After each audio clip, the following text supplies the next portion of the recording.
Bien-aimés dans le Seigneur Shalom, nous vous saluons dans le précieux nom de notre Sauveur et Seigneur Jésus-Christ, le Roi des gloires, le tout-puissant Créateur de toutes choses visibles et invisibles, le Dieu qui ne va pas tarder pour donner des solutions aux multiples problèmes que le monde est en train de traverser aujourd'hui, à l'occurrence la présence du coronavirus qui sera écrasé bientôt par le puissant nom de Jésus-Christ. Car Dieu veut que nous soyons toujours en bonne santé. Et il ne restera pas indifférent. Je voudrais déjà vous encourager de tourner vos faces vers Jésus-Christ qui donne déjà la solution et qui va faire que ce virus soit anéanti, soit détruit à la gloire du Père au nom de Jésus-Christ. Fidèles bien-aimés dans le Seigneur, c'est une très grande joie de nous approcher de vos petits écrans pour partager quelque chose que le Seigneur nous a mis à cœur. Et il s'agit là de la situation qui est en train de se passer dans notre pays, la République démocratique du Congo. Bien-aimés, si nous pouvons seulement voir ce qui se passe au Congo, na mituna biso tozana mituna ebele eyaka na mbala moko. Kotala baza kokamba biso, kotala ndenge mboka eza kotambola, epesaka pasi, epesaka na mawa. Et aujourd'hui, toza koya na liloba po ne bandele ezalaki liloba. Soki totie liloba pembeni, c'est-à-dire tobimi na plan merveilleux ya Nzambe mpona moto. Liloba ifezala toujours na centre ya makambo nyonso tu oyo mwana na moto aza kosala na se na moi.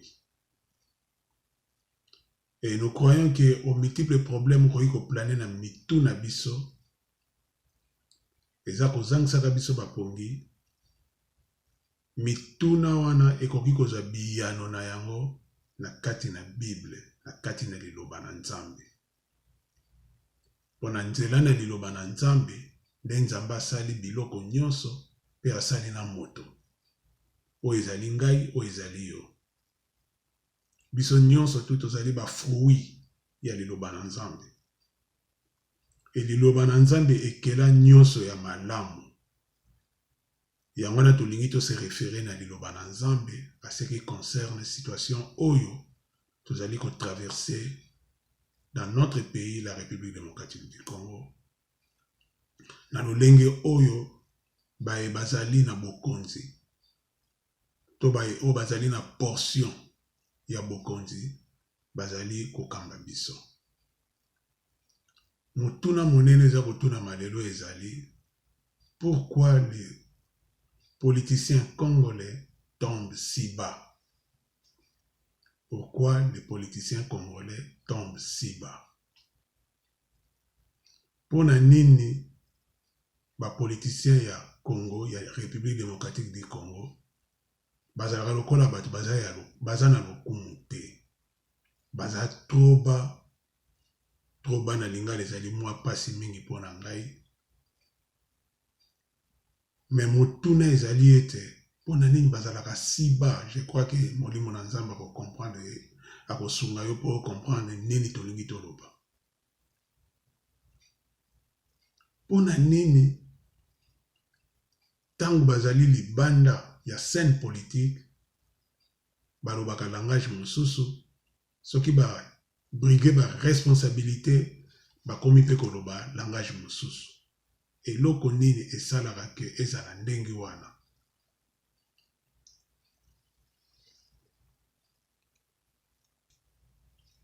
Bolembisi moke moi appelle moi ezalaki kokota, il a fallu qu'on stoppe yango. Oui, bien aimé, ndenge tozalaki koloba ete pona nini bakonzi oyo baza kokamba biso depuis plusieurs années, depuis l'époque de Mobutu, Laurent Désiré Kabila, Joseph Kabila, lelo Félix Tshisekedi, et longo na ba tête nyonso tomonaka na ba ministère, na parlement, na sénat, toke na armée, tomoni mitu mosusu, toke na ba entreprise publique tomoni mitu mususu bato nyonso wana mpona nini ntango bazwaka kiti na bokonzi bakokaka koservir peuple te. C'est vrai que kati na bango bato ya mitema malamu bazali oyo baza na posa ya kosala malamu komema mboka ekende liboso, kosokipe na social ya peuple, kosokipe na sécurité ya peuple pe ya mboka. Donc baza na ba disposition moko ya malamu pour que mboka ekende liboso bazali.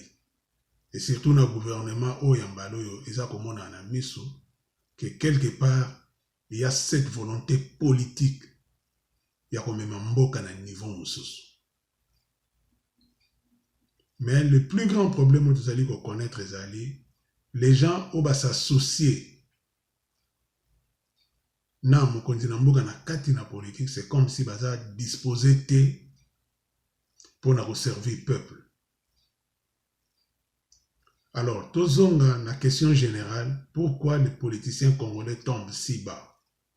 La première des choses bien aimées, c'est toyeba. Surtout, bino ba politiciens bo sengeli boyeba. Message ezali mingi pona bino, batu boza kokamba. Kobanda na magistrature suprême tina chef de localité.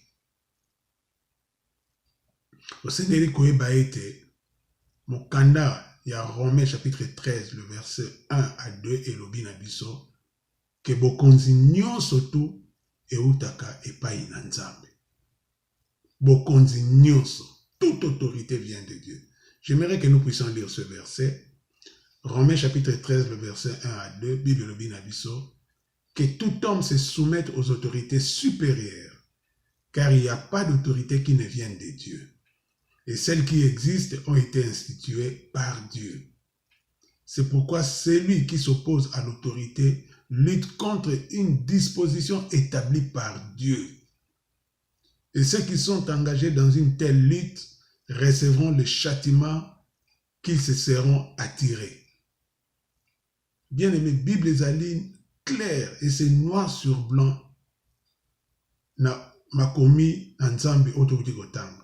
Eza kotalisa biso ete toute autorité bokonzi nyonso tu eutaka epai na Nzambe. Soki Nzambe a établir yo te okoki kokamba te. Bamsusu bakoki koloba non, nga lelo soki naza na poste oyo ezali parce que nazaki na relation na ngai na kati kuna yene mtasali ke nazala na poste oyo naza lelo. To nakotaki banzela na ngai moko boye, yango esali ete résultat na yango na se retrouver na poste naza na yango. Bien-aimés, arrêtons de nous tromper. Chers politiciens, arrêtez de vous tromper. L'autorité que vous avez aujourd'hui, vous l'avez reçue de Dieu. Peu importe banzela oyo bolekaki, peu importe ba connexion na bino bozalaki na yango, ba contact bozalaki na yango, oyo esali que d'après bino bo se retrouver na ba poste bozana yango. Ngai na koyebisa bino ete conformément na maloba na Nzambe que bokonzi nyonso tu babi, toute autorité vient de Dieu. Tout. Donc, kobanda na président de la République, tina chef à quartier. Soko za na poste on a eba ete Nzambe ne muta établir yo. Et pour comprendre que malgré ba voisin moyen oyo landaki, pour se retrouver si que ozali lelo d'après yo, ezali fruit ba effort na yo. Na koyebisa yo na mukanda ya Proverbe chapitre 16, tokoki kotanga yango, Proverbe chapitre 16, le verset 1. Kuna Bible lobi na biso ete les projets que forme le cœur dépendent de l'homme, mais la réponse que donne la bouche vient de l'Éternel. Dans verset 2 à lobi, toutes les voies de l'homme sont pures à ses yeux, mais celui qui pèse les esprits, c'est l'Éternel. Les projets que forme le cœur dépendent de l'homme. Na kati ya motema na yo, ozana ba projet ebele. oyo eza na kati na motema na yo. Mais liloba na suka nzambe nde moto apesaka. Même soki okendaki koconsulte un marabout, nzambe aza na bakapasité nyonso tu ya koloba nyete moto oyo akokóma na esika na te, moto oyo akoleka te. Soki tocomprendre eloko oyo, me bamakambo oyo ya kobendanaka pouvoir na ngai, poste na ngai, ceci cela, ekoki kozala te. Parce que toyebi ete liloba na suka eutaka epai na nzambe. Nzambe oyo tobondelaka, nzambe oyo tosengaka pe apesaka. Bible elobi na biso ete il incline le cœur du roi comme un courant d'eau. Donc nzambe aza na makoki ya kobuka motema ya mokonzi lokola courant d'eau, lokola nzela ya ebale. Ndenge ezalaka nyoka wana mai ekendaka lokola nyoka. Nzambe akoki kosala pe motema na bakonzi ndenge wana. Donc ezali kotalisa biso ete nzambe nde aza na mitema ya bato nyonso tu. Nzambe nde aza na décision finale. Bien aimé, lisolo na biso na se na moi oyo ebanda na nzambe. Ekotambola na nzambe, ekosuka na nzambe. Ata lelo yo oza koignore ye, oza koignore nzambe, oza koignore Jésus-Christ, mais eba ete vi na yo mobimba ezali kati na maboko na nzambe. Ezala plan A, ezala plan B, nyonso to ezali kati na maboko na nzambe. Tososola likambo oyo, bakambi ya Congo. Bakambi ya Congo. Bokonzi oyo boza na yango, nzambe nde moto apesi bino. Et pourquoi établir bino? A établir bino pour que boko ako servir peuple na ye. Peuple na ye pe asepela. Ye mtatia mindelo, apesi biso Congo, apesi bao kuna Rwanda, apesi bao kuna Congo Brazzaville, apesi bao kuna Angola, apesi bao kuna Uganda, Tanzanie, ainsi de suite. Akati ebale, apesi Afrique du Sud, apesi mundelo, akati États-Unis d'Amérique, akati France, akati Belgique. Yende mtatia mindelo. Ba oyo bakoloba monoko boye, ba oyo bakoloba monoko boye, ba oyo bakoloba monoko boye. Nyonso wana ezali mosala o nzambe asalaki.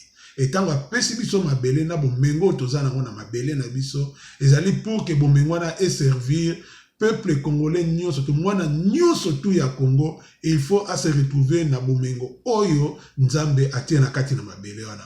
Et tellement ezali mingi koleka tokoki kosunga na yango pe bapaya na bamboka misusu pour que bango pe ba se retrouver. Mais malheureusement, parce que vous ignorez que Dieu vous a établi pour servir son peuple, non, richesse ya Congo et comment ya bino na ba famille na bino, et comment ya bino na ba mutualité na bino, et comment ya bino na ba parti politique na bino, et comment ya bino na ebité ni na koikoloba. Donc vous vous êtes accaparé de la richesse des millions et des millions de peuples pour que elles la partager entre une cinquantaine ou une centaine de gens. Bien aimé, quel niveau d'égoïsme.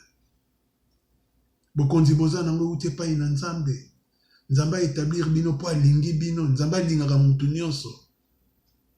Apesi bino makoki ya kokoma na esika wana parce que ayebi ete kati na bino eza na ba qualité oyo ekoki kosala ete bo changer situation ya peuple na ye. Tala tina ni nzamba établir bino. Cher ministre, cher général, cher député, cher sénateur, cher PDG, cher colonel, est-ce que vous avez si cause à l'on nzambe ne mutatiaki yo? Pe asa koloba na makomi na ete soko za ko résister na autorité établie à ko écraser yo. Il y a encore temps de fuir la colère de Dieu, bien-aimé. Vous qui nous dirigez, servez le peuple, arrêtez de vous servir vous-même. Faites du bien au peuple congolais. Dieu vous a établi. L'autorité que vous avez aujourd'hui est venue du peuple congolais. Votre autorité n'est pas venue de qui que ce soit. L'autorité est venue d'en haut. Et vous n'êtes pas là seulement pour servir vos femmes, vos maris, vos enfants, vos frères et vos sœurs.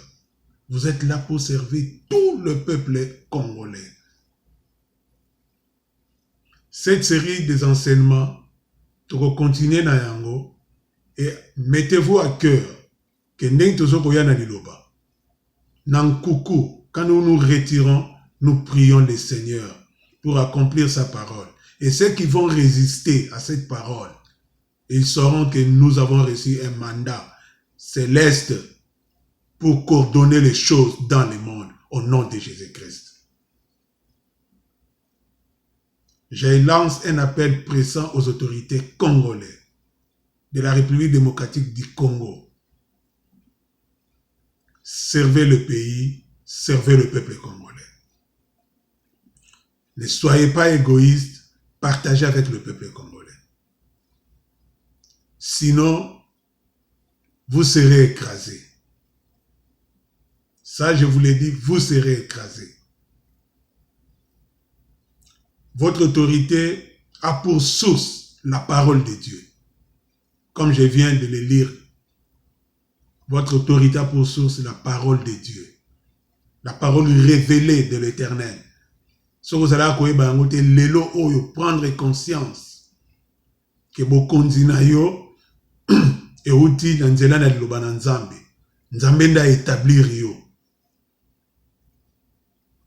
Kovanda na kiti na bokonzi te, onga ministre, onga député, onga général, onga colonel, onga ceci, cela, pour na servir ventre na yo, na ba intérêt égoïste na yo.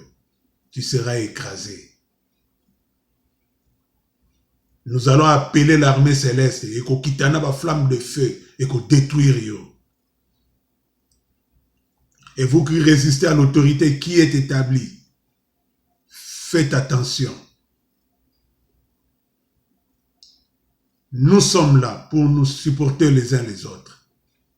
Je sais que vous avez longtemps ignoré ce que je suis en train de dire aujourd'hui. Votre autorité est venue de Dieu. Et Dieu vous a placé là où vous êtes pour servir le peuple congolais. Donc, la première des choses qui fait que vous tombiez trop bas, c'est parce que vous êtes ignorant de la provenance de votre autorité, de votre pouvoir. Je bénis le Seigneur parce que ce pays, la République démocratique du Congo, a été confié au Dieu créateur du ciel et de la terre, par celui qui est à la magistrature suprême. Bien-aimé, la vie de l'homme sur la terre dépend de sa communion avec le Dieu créateur du ciel et de la terre. Dépend de sa relation avec son Dieu. Dépend de son attitude vis-à-vis de la parole de Dieu. Quelle est votre attitude vis-à-vis de la parole de Dieu? Nous référons au poste que vous occupez aujourd'hui. Quelle est votre attitude? Posez-vous la question, est-ce que vous êtes en train de servir le peuple congolais? Est-ce que reconnaissez-vous que vous avez été établi par Dieu pour servir son peuple? Posez-vous cette question. Et est-ce que vous êtes en train de répondre à la préoccupation number one de Dieu? Posez-vous cette question. Posez-vous cette question, bien-aimés. La deuxième des choses, pourquoi vous tombez trop bas, c'est parce que vous êtes des égoïstes. Bien-aimés, les autorités congolaises sont des égoïstes. La Bible nous dit dans le livre de Philippiens, le chapitre 2, le verset 4, et nous lirons aussi le verset 21. La Bible nous dit ceci, qu'au lieu de considérer tes propres intérêts, considère aussi les intérêts des autres.